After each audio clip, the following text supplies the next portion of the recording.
Pada hari ini kami sangat bersyukur kepada Allah Subhanahu wa taala dengan tanpa pernah tersirat dalam hati kami, tanpa pernah tergores, terbesit dalam pikiran-pikiran kami, sehingga pada hari ini kami, saya sendiri, ada Tunku Yusrizal, Tunku Azhari, dan juga Tunku Amirul dari Perlak.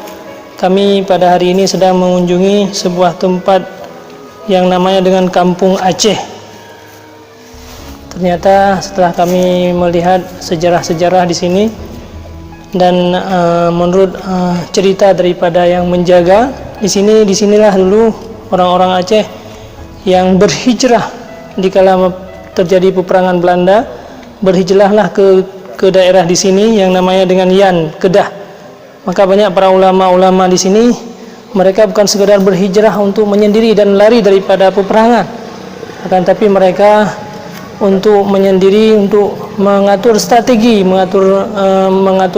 agar lebih mudah dalam menyerang Belanda.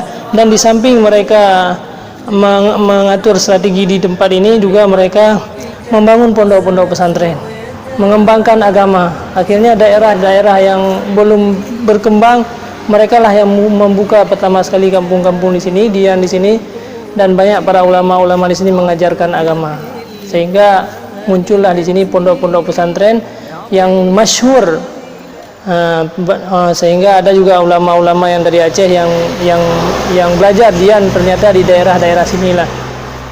Mudah-mudahan Allah Subhanahu wa taala dengan keberkahan kami berhijrah pada tempat-tempat ulama-ulama kita yang terdahulu diberikan keberkahan oleh Allah Subhanahu wa taala.